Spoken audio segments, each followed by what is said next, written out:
Hello, my friends. Welcome to Big Brother's Big Brain, a show that's existential just because it is. It has been a stressful week in the house once more. We've seen some new housemates. We liking the new housemates? Yeah! Roller coaster of... All right! It was a simple question. We've seen the return of a distraught Ashleen. Interesting. And the house bed, a dramatic and teary farewell to Leah. And the stresses and strains don't end there because... Exclusive news, fans. Not brief to do that. Very impressive. Earlier today, Big Brother cancelled nominations and punished Jane for her ginormous gob and constant rule breaking. Take a look at this. Hello, Jane. Hello. What announcement? Before entering the Big Brother house, you agreed to abide by the Big Brother rules. What's going on? Since entering the house, you have broken the Big Brother rules by talking about the outside world on numerous occasions. Really? Fuck. Jane, Big Brother has warned you that breaking this rule would result in punishment. You have let yourself down. Oh, no. You've let Big Brother down. Oh, Jane. But most importantly, you've let your fellow housemates down. God. As a result of this rule breaking, all your fellow housemates will face the public vote. You, however, will be the only housemate who will not face eviction on Friday. Oh, thank God.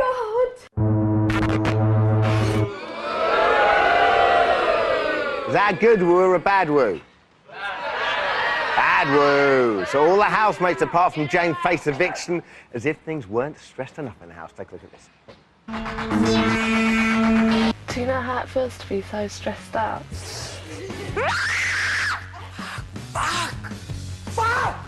I really fucking need a punch bag. I don't care!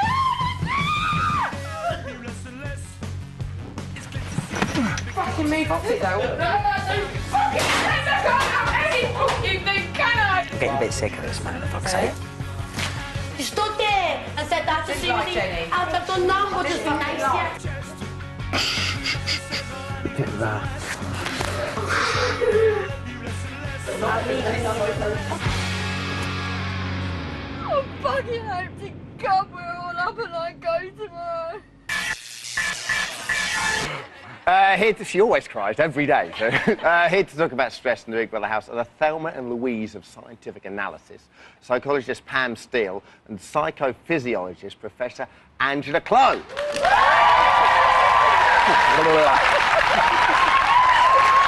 Okay, Angela, you've done some stress tests on the housemates, but first we're going to come to you in a moment. But first, Pam, loads of us experience it, but what exactly is stress? What's the layman's definition? God, and what a lot of stress there is. Yeah.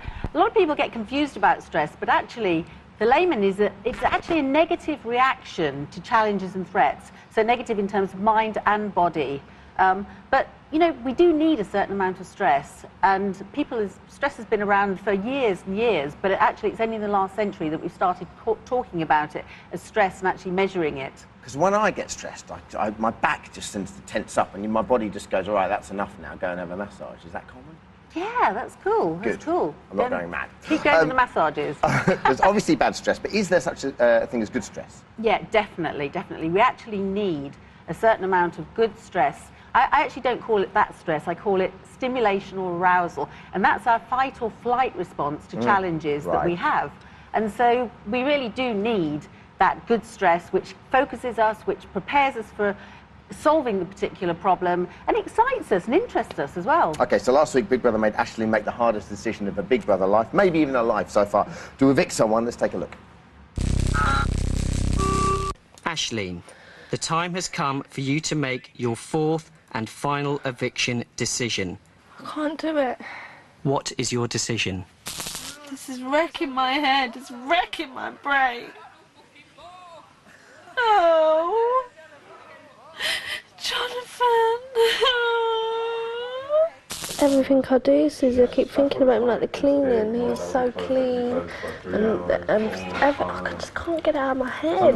I can't get it out of my head. Okay, it's obviously a big stressful situation for her, but why is stress magnified in the Big Brother house apart from the fact that, the obvious, they're on television? Well, just look at what happened to Aisling. First of all, actually in the Big Brother house, they haven't actually got much control over things. They haven't got any authority, they can't make those decisions. And then they go and get asked to make the biggest decision of their lives, in a sense, and that's in the nominations. And not only, there's a two-faced aspect of it, there's the fact that they may feel rejected by other housemates, and the fact that they're actually rejecting people. So it's very personal and very stressful as well. Okay. Angela, being a housemate is obviously stressful for some. How can we tell how stressed their housemates are? Ah, that's a very important question. Scientifically, the gold standard is measuring a hormone called cortisol. Now, this is an essential hormone. It's not bad for you, but the concentrations have to be just right because it has a role to control other body systems like the heart and the immune system. Okay. Generally speaking, if you're stressed, cortisol levels are too high. But the really good thing about measuring cortisol is that even though people might behave in a cool way and hide or mask the stress they're feeling, which is very characteristic, I have to say, of the male population, less so of the females. We're slow burners, that's for sure. But inside, it's that the effects are taking hold, and we can measure that in the salivary cortisol measures. Okay, yeah, we tested the housemates' cortisol levels by collecting saliva samples at various times. We got them to chew on swabs. I had to do this. It's absolutely disgusting. And we sent the samples off to you, Angela, for into your lab for analysis. The first samples were taken on the day each housemate went into the house, okay? So before we look at the results, what are the typical levels and patterns of cortisol throughout the day? Normal cortisol has a very distinct pattern. You have high levels in the morning and low levels in the evening, and that sort of drives 24-hour cycles. And actually, we measured yours, as you know, Dermot, and I have to say I was very pleased that you were just on normal. I'm normally stressed, and it was actually it's on Friday, so it was quite a stressful day. We have a graph, which is so that's normal. So they're quite high when you wake up, right? Yeah. And then it slopes down towards the end of the evening when a bit of. But even though you have a challenging life, it's fun. You're in control. You know what you're doing. Okay, so how do the housemates' average levels compare on the day each of them went into the house? Well, it was really interesting. We tracked them over the day on the day they went in, and there was a lot of individual variation, which is fascinating. Come to in a minute. But on the whole, the average of them is 3 times higher than I would expected. And instead of that fall off, you had a peak, and it started to climb again. You see, very high levels starting to climb again. In the evening. So that's just that last evening bit is just before they go into the house. And that's a real indicator of how anxious these people were about this new experience they're about. I'm fascinated that it's so high when you wake up. Is that because you need to sort of supercharge yourself and go, right, I've got to get up? In a word, yes. Face the day ahead. Yes. Okay, now this is going to be more interesting. Individually, take a look. This is what I found absolutely fascinating. There was so much variation. If you look, I mean, the very high person is Mikey. Who would have guessed that? Yeah, Mikey doesn't seem stressed at all. It's so predictable because he's a man, right? Yeah, thanks for that, Angela. Although you're the exception. You're a psychophysiologist. What's taking years? And also Michael going there. But in contrast to that, though, down at the bottom are our 2 coolest blokes as well. Yeah. You know, Richard is as cool as he looks, and also Pete. Well, you know what I can't get? Is look at Nikki. Nikki's stress levels are just above normal. I know. She does. I mean, every single day that woman cries, and she's so stressed and so forth. But do you see Mikey and crying? No. You know, when Nikki's feeling bad, she lets it all out. Everybody else is suffering and stressed, but she is acting it out all the time. Yeah. Okay, yesterday we tested the housemates again to see who are the most stressed and who are the least. There they are, they're children or something. They're probably not knowing what the blue blazes is going on. The Big Brother's asking them to do that. We have a graph here we can take a look at right now. What do we gauge from the 2 sets of results? Well, this is so interesting because we have a turnaround, all right? Because originally Mikey was very anxious about coming into the house and had high stress levels. But look at him now, he's settled right in, he's got support networks, and he's right down in the normal range. But we have, I don't know how surprised you'll be, Jane is really our sort of peak stress person. And then Glyn is beginning to manifest as someone who's very stressed. And also, the ice kitten, what's her name? Susie. Susie, yeah, is actually much more reactive than she might look. It's all inside, I think. The hilarious thing about this specific test yesterday was that Nikki, all she had to do, bear in mind, was put a little cotton bud in her mouth and chew it, and she got it wrong. So she's not included in there. She ended up spitting out, and then the classic, I can't do it. But I would have predicted. I would have predicted that her levels wouldn't have been as high as you might think. Okay. Pam, what do the housemates do to cope with stress? How do they cope with it? Well, First of all, let me say there are good coping mechanisms and bad ones. And the bad ones are things like the things that I'm sure lots of people do, and that's the drinking alcohol, drugs, ignoring the whole situation, running away from it. So what we really concentrate on are the good mechanisms. And Richard is such a perfect example of that in terms of internal good coping mechanisms. He thinks things out. He's always thinking about things. He's always reassessing. He's got positive self-talk, and he brings in forgiveness, sorts out solutions. So he really, really is very good at his own internal mechanisms, but more importantly is, and more obviously in the house, are the external ones, and that's acting out. We need to act. We're humans. We need to act and act out our stress. So acting out, we'll see with Nikki, who's always acting out. Yeah. Pete's really good at that, and also the exercise. Obviously, exercise is vital for that. Good support, using the diary room. So exercise, acting out, and internal. Hugging. Hugging too. Yeah, that's right. Hugging, so good. Let's take a look at some examples of that. Wow!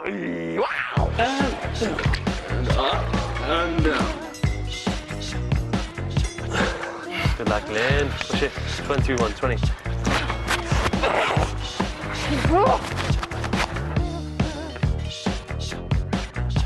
98. Love it. God.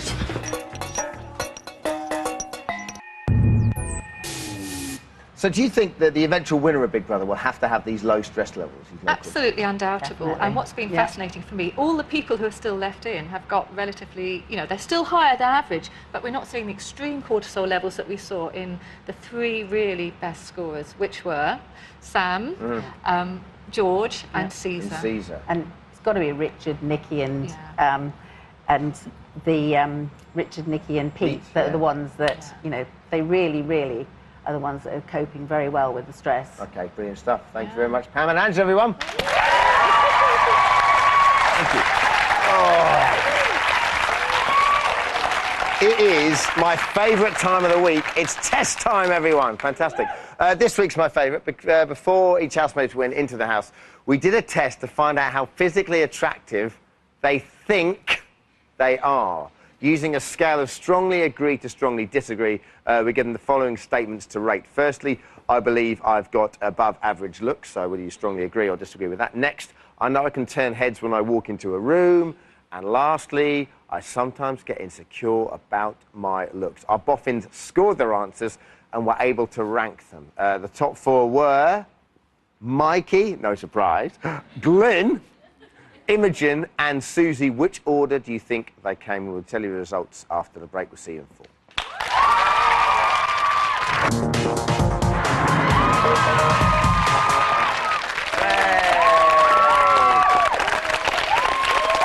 Hey, welcome back to Big Brother's Big Brain. The show that gives you a piece of its mind. Before the break, we revealed that the housemates who most strongly believe they're physically attractive are Mikey, Glenn, Imogen and Susie. I asked you if you could rank them in the correct order. I just want to know who the audience think would probably be first, sir? Susie. You reckon Susie thinks she's more attractive than anyone else in there? What about you, young lady? Imogen. You think Imogen? Glenn. Glenn and Susie. Susie. You'll be shocked to hear the correct answer is, in joint third place, Imogen and Susie. Oh, I don't believe it. In second place, Glenn, and so first place, Mikey. How about that? There we go. Ooh, who do you think came bottom? So the person that really doesn't really rate themselves, Pete?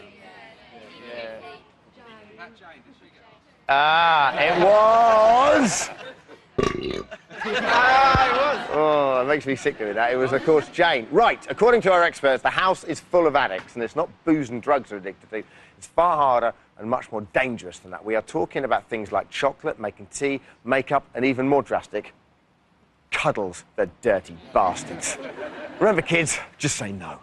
I just want a frigging chocolate bar. I need some more comfort food. I just want a cup of tea. A can't function until I've had a cup of tea. Dying for a fag. Need a fag, need a fag, need a fag, need a fag, need a fag, need a fag. I'm dying for a cocktail. I know, I've had some black pudding. It's just something I need to get me through the day. I've been dying for chewing gum. I need to do my makeup. I need to straighten my hair.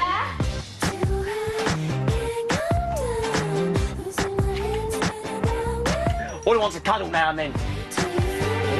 Sometimes you just need a nice cuddle, don't you?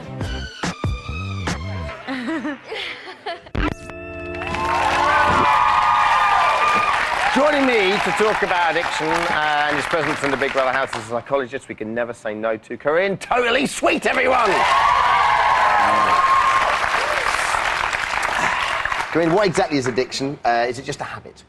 Addiction is something you do over and over and over, more repeatedly, more intensively, to make yourself feel better. OK, and in the end, you can't say no to it. It's always in the back of your mind. Yeah, it starts off as a habit at one end, and then it becomes a repetitive thing in the middle, and then it becomes an obsession at the other end. And what we do, there's something called the addictive treadmill. And what this is, you feel lousy, you do something to make yourself feel better, you feel good, and then you come down and you feel lousy again, so you do something to make yourself feel better, and it's a cycle. OK. So why is it so significant in Big Brother? Well, these people are shoved into a house, they're under stress, as we've seen already, and they don't have any control. They have very little control, and they're full of emotions, they're full of feelings. So addictions are all about putting the cork in the emotional bottle. They really are just sort of like this, and what is so fascinating on that chart to see the ones that look so cool are the ones with a high stress rate, and the ones that are freaking out are the ones that are less stressed. So the fact they're in there, that means they're more susceptible to the addictions that they probably have for some time. But yes, I mean, everybody's got some sort of everyday habit or addiction, all of us. That's how we live our lives. We have our tea in the morning and our caffeine and our uppers and downers, our sugar, our chocolate, and that's how we live. That's what life's about. So, I mean, and I'm sure it's kind of self-conscious, or subconscious rather, but does Big Brother use addiction to control the housemates? Absolutely. It's probably not so subconscious. Punishment and reward. We know that Big Brother can be wicked. Yeah. And it's like a sort of addictive carrot on the end of the stick for the donkey. And obviously, Big Brother is quite careful how much alcohol goes into the house because we can have great explosions. But it's very much used. You see the luxury items, the chocolate and the champagne is used when you've been good, and when you've been very bad, it's all taken away. It almost feeds the whole notion of addiction. Absolutely. But that's how people are trying to deal with their feelings. But are there different types of addiction we're seeing in the house? Yes, the addiction basically is either chemical addiction or emotional addiction. Now, chemical addiction is all our regular friends. That's the good stuff. Absolutely. The nicotine, the alcohol, the caffeine, the sugar. This is Keep what we do. Well, this is what we do every day to keep ourselves up and down and going more up than down. But emotional addictions is really what we do to ourselves to make ourselves feel better. Now, sometimes it's things like shopping. We use, you know, you can't do that in the house, but or maybe you can on the chalkboard, but it's things like shopping or hugging or kissing, or you can have love and sex as an addiction, or you can have just putting makeup on or even picking spots. Grooming has gone on in the house, and in fact that's a way of people keeping themselves calm. OK, well, we're going to look at two, I think. One of our emotional addicts is Susie. What's she addicted to? Well, we know, don't we, it's the tea and the mugs and also cleanliness and hygiene. OK, let's take a look. Do you know what I fancy? What? A biscuit with a cup of tea. You're a tea addict. It's a cake. Anyone else want tea? Do you want a cup of tea, Ash? Let me go and do this tea. I'm looking forward to a cup of tea and a jam tart. But I couldn't do without my cup of tea. Nice new rubber gloves, so let's try and keep it dry for a bit.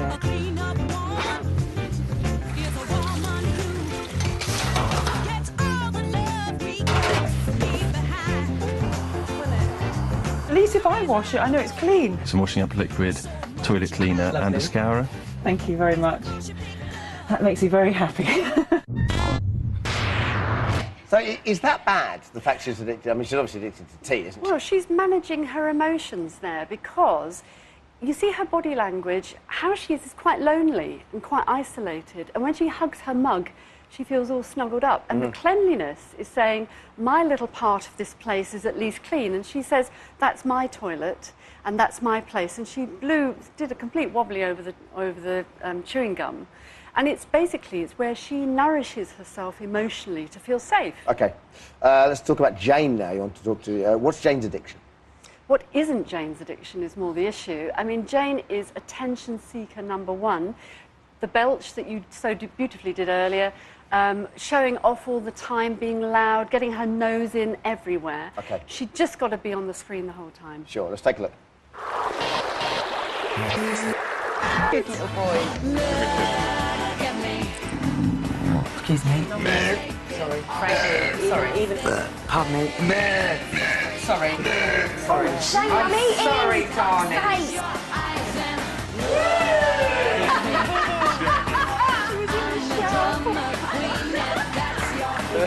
Turty. Is it turty? Let's stay in here.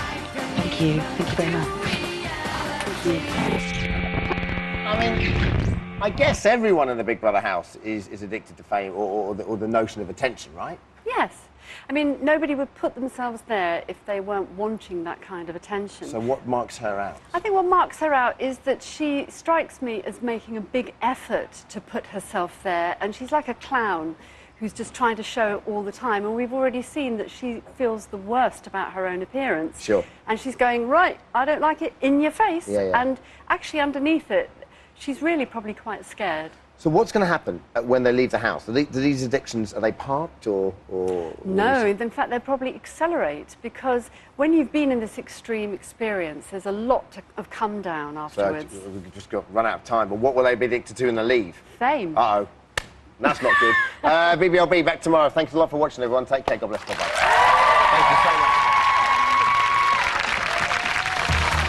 11 housemates face eviction from the Big Brother house. Who goes? You decide. Call 09911 32 33 and add 04 to evict Glenn, 06 to evict Imogen, 09 for Mikey.